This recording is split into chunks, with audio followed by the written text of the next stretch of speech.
you would be prepared to go to the ICJ in The Hague and answer these accusations? We're not scared of anything because we don't have anything of such. We've seen Boko Haram regroup, and regroup. What is your answer to that? That you have in some way fed the insurgents? The problem is that I think we've talked to the international community. Let's find out the funding. When they started surrendering, by the time we left, so as we speak, we have over 120,000 that have surrendered.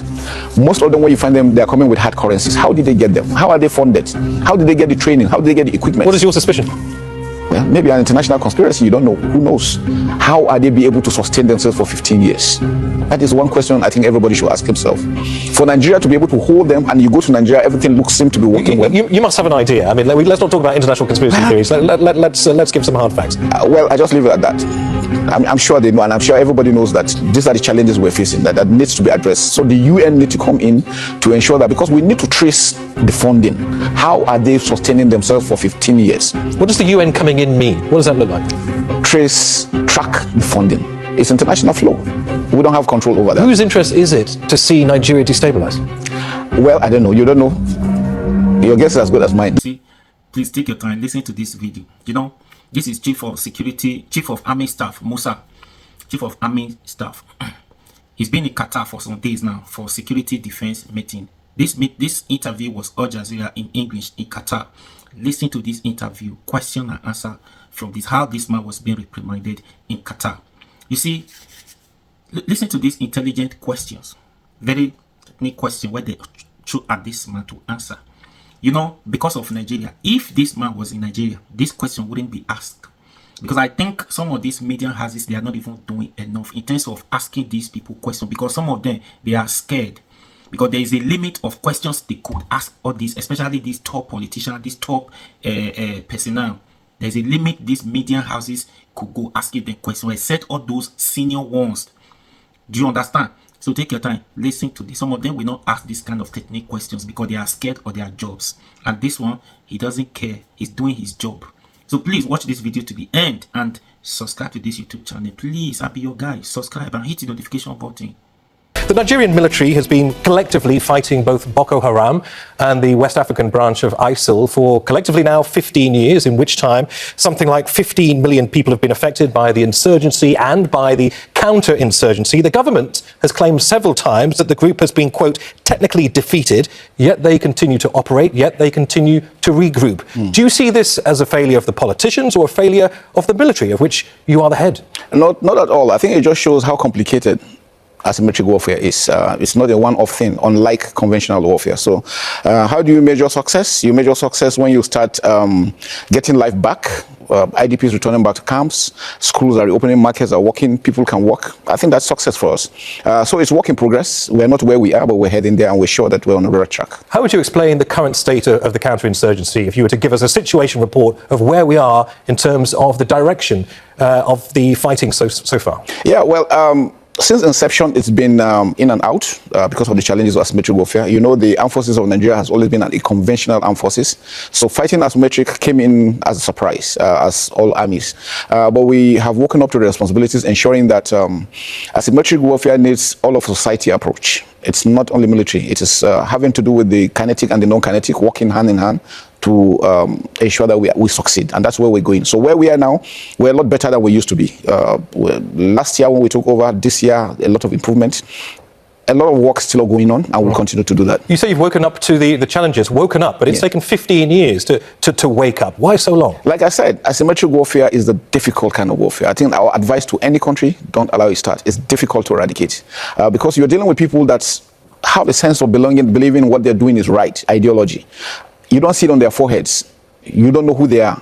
And they're just like normal human beings. And because you have to respect human rights, you have to take up the laws of war, it makes it a bit more difficult because identifying who the enemy is unlike the conventional type. You see him, you know, he's wearing a kind of, these ones are not. And they are your own people from within. We've been in Liberia, we've been in Sierra Leone, we've fought other countries, we've restored peace. And so it's always a surprise that we're still having it, but it shows you the difficulty. Most times when we have issues, when to strike, They are embedded with civilians. So we have to call off the strike. Well, I want to ask you about that because you say what's made this challenging is that you have to stick to the laws of war. I want to question you on some of the ways in which this counterinsurgency has been fought, including accusations made by Human Rights Watch that says the Nigerian Air Force carried out what they describe as erroneous airstrikes on targets in Kaduna State, that's in the north of Nigeria, this September, killing 24 people, injuring many more. It follows what they say is an apparent catalogue of mishaps that have killed hundreds of civilians since 2017, including a strike on a religious celebration in Kaduna State that killed 85. Firstly, how do you explain these allegations of what appear, at least to Human Rights Watch, to be devastating failures on behalf of the Air Force? Well, I know that we all understand that we're human beings. We're bound to make mistakes, and they're just professional mistakes. Some things are beyond your control. We don't control the weather. We don't control the atmosphere. So even when you have it right, mistakes do come in. And when it happens, we take responsibilities and we make amends. Fighting a warfare for over 15 years and making how many? Human lives are lost. We're really very sorry about that. But then the war goes on and we have to stop because if you look at it, we're not the only ones. Not blaming anyone, but any country that is fighting a prolonged war, they are bound to be mistakes, but they are never deliberate, and we'll take ownership and we'll take correction. So that's what we're doing. What about justice, accountability, compensation? All correct. We have standing court martials for people who have committed offences, and then we make amends for the communities. Like the Tudunbiri community that had issues, the government stepped in. A lot of incentives have been put in place, measures have been put in place. We have also corrected enhanced our training. We have suspended the commanders that were on ground. We've taken them responsibility for what they have done, and so the work is ongoing. Are all operational protocols being fulfilled fully accurately? Nigerian Armed Forces is a professional armed forces. We can attest to that everywhere we went to. We've done so well in other countries. We're doing the same thing in Nigeria. You've described what sounds almost like something resembling a purge of inadequate elements within the Nigerian armed forces. Has a purge gone? And has a purge been underway in recent years? Not purge per se. What we do is that whoever commits an offence faces the law, is being prosecuted. He will be investigated if found culpable. He faces the law. We have standing court martials in all our divisions. You do well, you are rewarded, and then you do badly, you face the law. So you're losing people, but what about recruitment?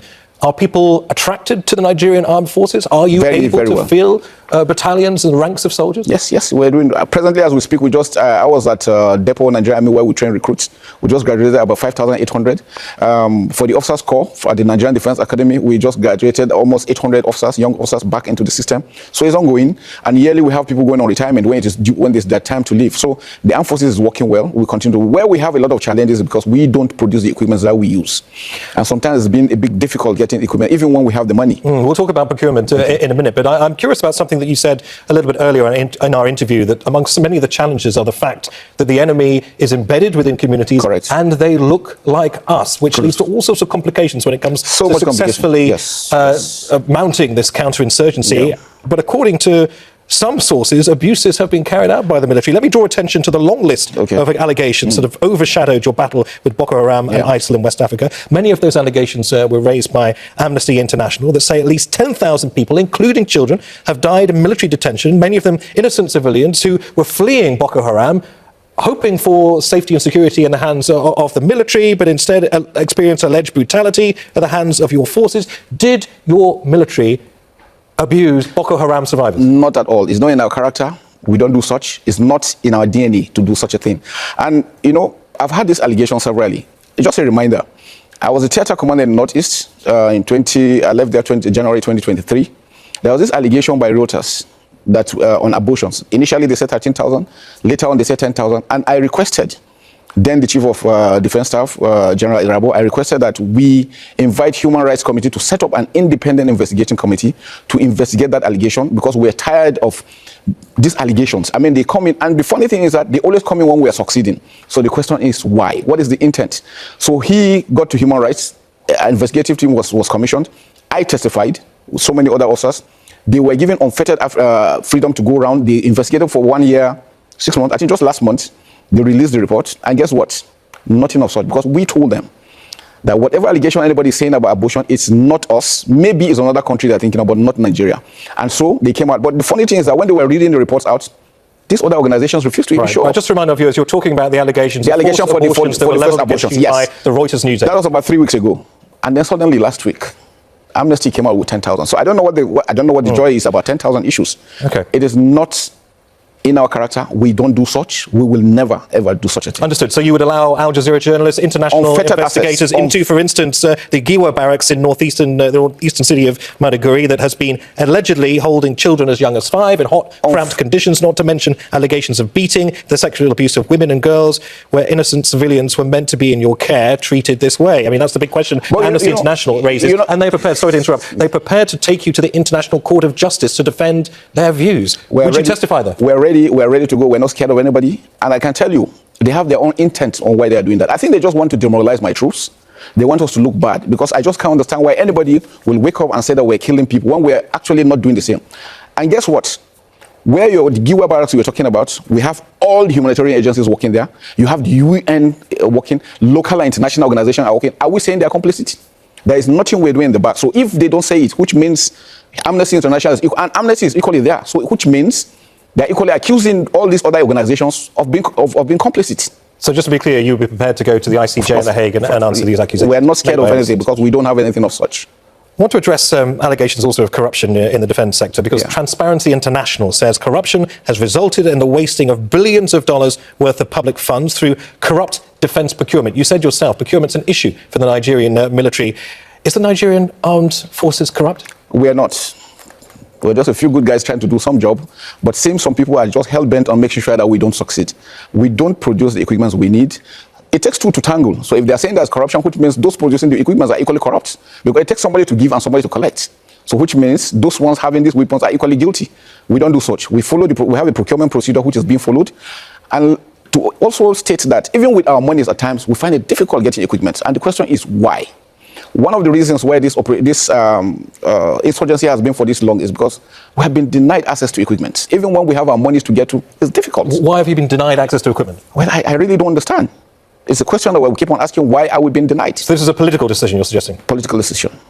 I mentioned corruption because instead of being used for legitimate purchases, this is the words of a court in Jersey, for international viewers, that is a British offshore tax haven, recently processed a case suggesting that as much as $8.9 million of funds were moved out of Nigeria into a bank account in this offshore haven of Jersey, funds that, according to the verdicts of court in Jersey in January, were, quote, illicitly obtained by Nigerian officials back in 2014. I appreciate that is some time ago, but I'll ask you again, does the Nigerian armed forces have an issue with corruption? Because according to this court verdict, it does. Well, 2014. This is 2024. I'm the chief of defense staff now. We don't have such allegations. If they have the facts, I'm sure they will be able to bring out who are those. I mean, anything you travel electronically is captured. So it's not anything hidden. If they have those facts, bring it out. But you see, what we don't want is somebody sitting down somewhere and just assuming that things are happening when they are not. And that's one of the reasons why I came here, and I had the privilege of being here with Al Jazeera, and I want to say a big thank you. It's an opportunity to also present our countries. That please, people should understand that we're fighting a war. We need everybody to put hands together. Let us succeed. And the asymmetric warfare we're dealing with is not only to Nigeria alone. West Africa, the Sahelian area, and in fact, if actions are not taken, it's going to engulf the entire world. You mentioned a few good guys are trying to do a good job when I talked about corruption. Yeah. What do you mean by that?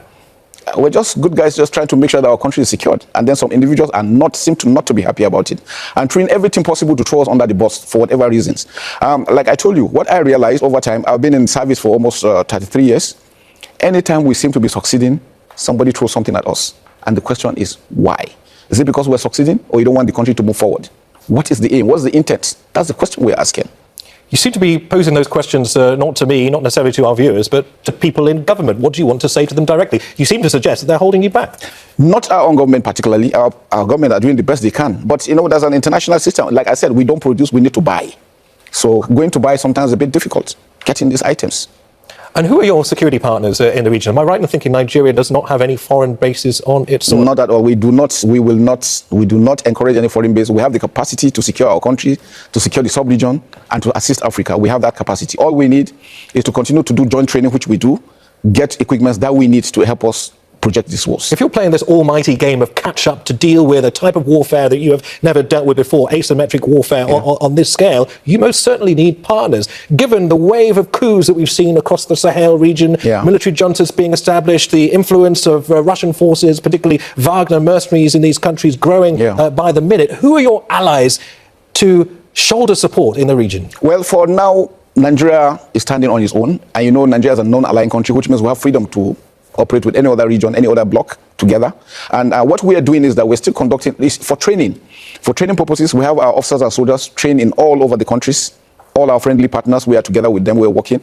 All we're saying is that we don't need anybody, any boots on ground. We'll continue with our joint training, we'll continue with our joint courses. All we need is ability to get these equipments that will be able to, and I will show you that we can secure our own area. Why are you so resistant to boots on the ground from friendly nations? Because it creates more problems. In what way? In what way? I mean, you imagine you bring country X into your country. The next thing is, most of the other terrorists will also want to come because they have grounds against them. We don't want Nigeria or Africa or West Africa to be turned into a proxy war, because that's what will be the next thing. Once you allow one comes in, the other one goes the other way. And before you know it, there's conflict. We want West Africa to be peaceful. What about international forces outside West Africa, outside Africa? Nobody.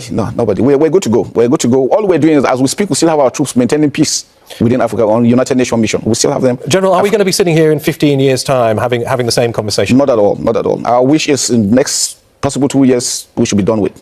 We're heading there. What does success look like for you when it comes to the fight against ISIL in West Africa and Boko Haram? Success, well, in life, there is never a situation where you have peace 100%. Nowhere. It doesn't happen. Not in any country. But what we see for us, success is when Nigerians can sleep peacefully, can go to work, children can go to school, hospitals will operate, markets will operate back to how Nigeria used to be. In the time that we have left, I'd like to talk about some of the concerns about regional security. I mentioned already these multiple coups that we've seen all the way from the Atlantic on the west coast all the way to the Red Sea on the east coast. Yeah. How do you explain that, and what security implications does that have for you and your army? It's concerning for us that we're having those that have taken over unconstitutionally. In Nigeria, we've had our own history of coups, and that's passed. Nigeria presently, nobody's interested in coups. Democracy will thrive better in a democratic environment, and that's what we continue to do. So we will there to protect democracy. For the countries that have carried out coups, we're still discussing with them. Just recently, we finished the African Military Games. Mali, Burkina Faso attended. Libya was there. Niger, Chad couldn't attend, but they gave us intention they wanted to come. And we're working together militarily because we know the challenges we're facing need all of us working together, because the enemy does not respect borders. So that's why it's important, it's critical. But for coups, we try to encourage them to return back to democracy. The issue we had with Niger, people thought it was Nigeria against Niger. Nigeria doesn't have any issue with Niger. We share a border of 1,500 kilometers, 7 Nigerian states.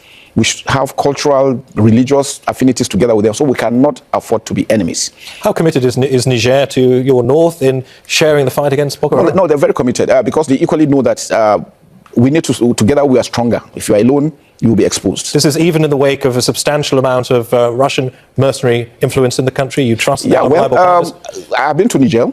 I recently visited Niger, met the Chief of Defense Staff. I didn't see any Russian there, but I was there because we know that it's important that for us to continue to work together, which is very, very critical. But like I tell you, we will not allow any nation have a base in Nigeria. I suppose if economic and political unity in any way starts to dissolve in West Africa, it creates all sorts of security and military concerns as well. Given that many of these nations that we've talked about that have experienced these coups have now left the regional bloc ECOWAS, the Economic Community of West African States, what does that mean for military cooperation in West Africa, given that there isn't that safety net, that framework of ECOWAS? Yeah, like I said, they all know and they understand that even if they are pulling out from the multinational joint task force, they still need to have the bilateral agreements between them and Nigeria. Because one, we share land, our land area is almost 923 square kilometers. We share borders with almost 4 or 5 countries together. We know that we need to be together to stand strong. We're also working with them on them returning back to ECOWAS, returning back to the multinational joint task force, because the multinational joint task force is a success story. Among all other operations, this seem to be working. So we need to really leverage on that, and we don't want them to go, we want them to come back. We've seen also the quite rapid departure of, I guess, the old colonial powers, particularly France and certain parts of West Africa. I wonder what that means to you. Do you see that as an inevitable journey for many countries that, of course, have spent years under the colonial yoke? Is this an inevitable direction of travel, and what does it mean to you? Well, to me, it's concerning in that we don't know what will happen next. But the truth about it is that they are Francophone countries, and they've always been with France. So for me, if country A has a problem with B, country B has a problem with B, then there's something wrong that needs to be addressed. So they're taking their own decisions. I think they are sovereign enough to decide what they want. But for Nigeria, we remain strong, we remain committed to ensuring that there's peace in West Africa. Very recently, Joe Biden, the outgoing US president, made one of his only trips to the African continent, I think the first time in sub-Saharan Africa. Donald Trump, probably the most least travelled of US presidents when he was president. Unlikely he'll change this time around. I just wonder, given the magnetic pull, given the influence that America continues to have across the world, what a Trump presidency means to you. Well, I think I will leave that to the political masters. But I would think whatever it is that favors Nigeria, West Africa, and Africa in general, I think we'll want to go through that. The continent has gone through so much. So we need all the friends of Africa, friends of West Africa, friends of Nigeria that will put hands together to ensure that there is peace. We all need peace. You've also spoken in the past about some of the security challenges that have arisen as a result of climate change. Obviously, when crops are decimated, when resources are, few and far between, it leads to insecurity. How do you meet the rising challenge of that in your part of Africa? It's a big challenge. I tell you, for Lake Chad, because we have the Lake Chad countries, Chad, Nigeria, Cameroon, Lake Chad has been a source of economic empowerment to most people. Now over 50 million because it has receded to just 10%. So it's important that for our leaders, and they're working towards that, to see how they could resuscitate this lake. And then the issue of climate change affecting flood some areas, drought some areas. I think for Nigeria, the presidency is really doing everything possible to ensure that they mitigate those issues by providing irrigation, making sure farming is on the front line, because food security is critical. So they're working towards that. And who do you see as your partners when it comes to food security and providing safety for access to food? It's becoming increasingly a critical issue, and it has, of course, the possibility of toppling governments in certain parts of the world if they're not able to respond and they don't have the support and the backing and the strength of the military. I think the military equally too is also doing this we're opening our defense farms. We already have the army farms and so many other things, and just to provide protection for the farmers, make sure that they're able to farm and harvest well, and then we'll be able to have good border management to ensure that the food is not filtered out so that Nigerians can benefit. Nigerians are good farmers. We have good arable land. If put into full use, I think we'll be able to feed the entire Africa. That I can assure. So I think it's work in progress, and we're heading there. Given everything that we've talked about as we come towards the end of this discussion, these allegations of mismanagement, of corruption, of mishaps carried out by the Air Force, I wonder in your mind whether any of this may have strengthened your enemy. We've talked about a period of 15 long years here. We've talked about playing an almighty game of catch-up. But in the meantime, we've seen Boko Haram regroup, regroup and regroup. What is your answer to that? That you have in some way fed the insurgents? The problem is that I think we've talked to the international community. Let's find out the funding. When they started surrendering, by the time we left, so as we speak, we have over 120,000 that have surrendered. Most of them, when you find them, they are coming with hard currencies. How did they get them? How are they funded? How did they get the training? How did they get the equipment? What is your suspicion? Well, maybe an international conspiracy. You don't know. Who knows? How are they be able to sustain themselves for 15 years? That is one question I think everybody should ask himself. For Nigeria to be able to hold them, and you go to Nigeria, everything seems to be working well. You must have an idea. I mean, let's not talk about international conspiracy theories. Let's give some hard facts. Well, I just leave it at that. I'm sure they know, and I'm sure everybody knows that these are the challenges we're facing, that needs to be addressed. So the UN need to come in to ensure that, because we need to trace the funding. How are they sustaining themselves for 15 years? What does the UN coming in mean? What does that look like? Track the funding. It's international flow. We don't have control over that. Whose interest is it to see Nigeria destabilized? Well, I don't know. You don't know. Your guess is as good as mine. All right. Well, I'm sure your guess is better than mine. But anyway, we'll leave that there. General Christopher Musa, it's been a